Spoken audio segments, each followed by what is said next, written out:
Felipe Rivadeneira es el presidente de la Federación de Exportadores del Ecuador. Buenos días.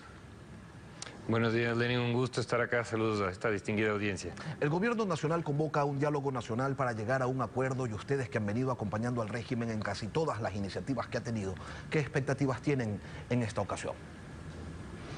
Bueno, a ver, yo creo que siempre que uno recibe una invitación a dialogar y a tratar de lograr un acuerdo nacional en favor del país, en favor del Ecuador, donde el sector exportador arriesga todos los días sus capitales, busca obviamente salir adelante y sacar adelante productos para exportar y que los consuman en todo el mundo, siempre vamos a estar a favor, ¿no? Siempre vamos a estar a favor del acuerdo. Lo importante va a ser la temática y los puntos que se lleguen a tratar en este acuerdo y también obviamente los resultados del mismo, ¿no? Es decir, tenemos un problema muy serio en materia de competitividad del sector productivo ecuatoriano que tenemos que tratarlo ahí.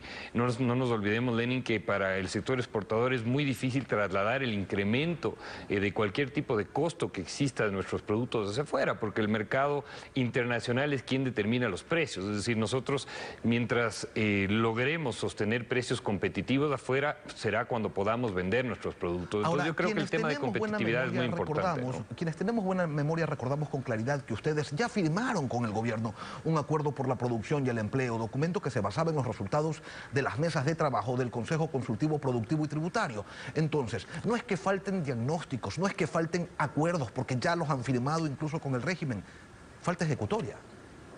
Tienes toda la razón, Lenin, en ese sentido. A ver, yo creo que hay que ser un poco objetivo en el tema, ¿no? Yo creo que se han dado avances muy importantes.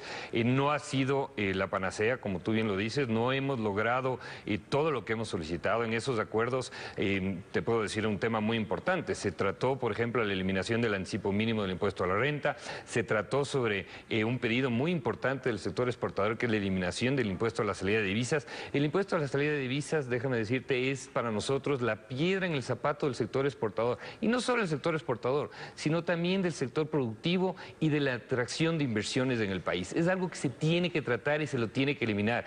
Hemos escuchado este año con mucho agrado que el ministro, por ejemplo, Campana, procedió a dar un esquema de desmontaje de este impuesto tan nefasto para el país, como era ir reduciendo un 1.25 por año hasta ir eliminando completamente este impuesto a la salida de divisas. Lamentablemente esto hasta ahora no ha sucedido. Queremos nosotros presionar en esta mesa de competitividad para que eso se dé.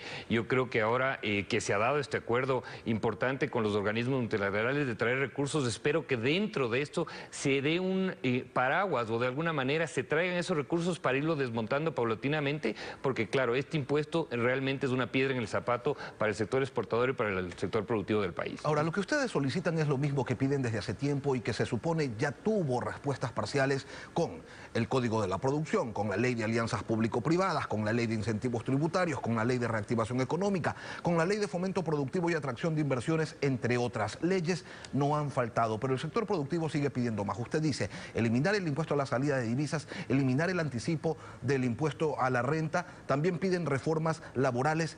¿Qué más? A ver, yo creo que los tres puntos que tú has mencionado son fundamentales para el mejoramiento de la competitividad. No estamos olvidando algo adicional, que es la agenda comercial, ser más agresivos en la agenda comercial, ¿no? Porque la agenda comercial, el momento que tú suscribes un acuerdo comercial, bajas aranceles y obviamente otorgas un mejoramiento competitivo automático para el sector exportador. Pero todas las leyes que tú mencionas, en ninguna de esas se ha topado, uno, reformar la fórmula de cálculo del anticipo del impuesto a la renta, se lo hizo parcialmente en la última reforma en la Ley de Fomento Productivo, pero y se estableció también un literal en una disposición transitoria que el gobierno, a través del Ministerio de Economía y Finanzas o del Comité de Política Tributaria y Económica, puede ir desmontando o reduciendo la tarifa del impuesto a la salida de divisas, pero solo se ha quedado en enunciado, es decir, no ha habido el procedimiento adicional.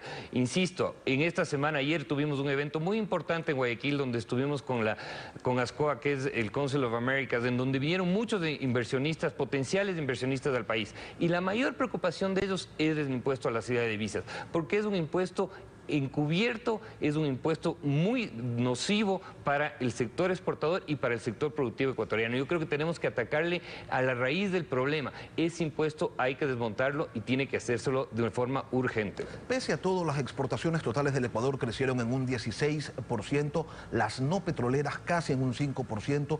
Y ¿por qué razón no se crece más? Eso por un lado. Por otro lado, la balanza comercial sigue siendo negativa, 5.000 millones de dólares en contra en el 2018, y el problema allí básicamente es China. ¿Cómo se aborda esta situación con la que parecería nadie se quiere meter?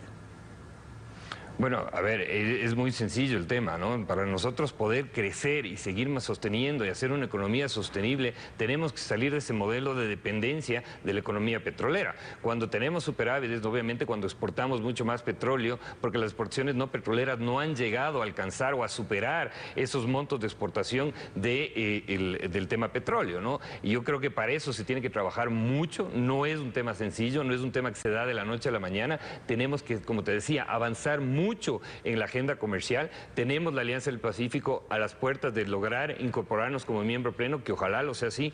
Tenemos el acuerdo con los Estados Unidos en la mira, que tenemos que llegar a suscribirlo. Es decir, hay acuerdos con otros países como Canadá, Corea del Sur, que estuvo recién su primer ministro esta semana acá. Es decir, tenemos muchas acciones, pero hay que avanzar. Si no avanzamos en ese camino, no lo vamos a conseguir. Ojo, los resultados en comercio exterior y en inversiones no se dan al corto plazo, como sí se pueden dar, por ejemplo, el incremento de una exportación petrolera, si es que hay un incremento del precio del petróleo. Las exportaciones en este tipo de acuerdos comerciales donde hay atracción de inversiones se dan a largo plazo, pero si seguimos perdiendo tiempo, esos resultados no van a venir y no vamos a lograr ser sostenible en el transcurso de los próximos años. Sí, y el tema China, ¿qué pasa allí? Hoy se va a revisar la solicitud de Ecuador para ingresar a la Alianza del Pacífico, que podría concretarse en el mes de julio. Nosotros con Colombia tenemos acuerdos, con Perú tenemos acuerdos, con Chile tenemos allí una suerte de acuerdo. Quizás México es el que nos falta. Con la Alianza del Pacífico, ¿vamos a atacar los problemas que nos generan los mercados asiáticos en nuestra balanza de pagos o no?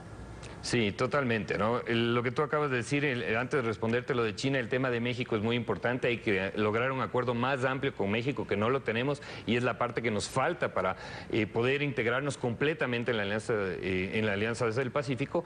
Pero con China yo creo que tenemos que ser muy inteligentes. Tenemos muchísimo más que exportarles a ellos, por ejemplo, en el área del camarón. Ahí tenemos una gran capacidad de exportación y yo creo que hay que buscar un acuerdo comercial con China. No hay que tenerle miedo a eso y obviamente ser muy inteligentes de la negociación, porque la apertura comercial tiene que ser inteligente. Ya logramos un acuerdo importantísimo con la Unión Europea donde negociamos, yo creo, de una gran capacidad. Nuestro equipo negociador logró un gran acuerdo y esa tiene que ser la base fundamental para lograr el acuerdo con países, inclusive como en este caso que tú lo mencionas, China, que yo no creo que porque hay que tenerle miedo, donde podemos sacarle mucho más beneficio que perjuicio en ese sentido. Y con Estados Unidos, en junio ya tenemos otra reunión con la oficina del representante de comercio de ese país.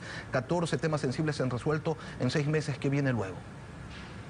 A ver, yo creo que es muy importante lo que acabas de mencionar. El acuerdo con los Estados Unidos lamentablemente depende de una autorización de parte del Congreso norteamericano hacia el Ejecutivo allá, es diferente de lo que sucede aquí, pero esta mesa que se va a dar en el famoso Trade and Investment Committee, en el TIC, ¿no es cierto? Aquí tenemos que ir resolviendo estos temas y trazar la hoja de ruta. Yo creo que la relación con los Estados Unidos está en un muy buen momento y tenemos que aprovechar. No podemos dejar pasar esta buena relación como lo dejamos pasar en el pasado y que se nos pase el tren nuevamente. Hemos perdido muchísimo tiempo contra nuestros competidores y hemos dejado a un lado al asegurar el primer destino de nuestras exportaciones, como es nuestro principal socio, que es los Estados Unidos de Norteamérica. Felipe Rivadeneira, presidente de FedExport, gracias por venir a Contacto Directo. A ti, Lenin, muchas gracias. Buen fin de semana.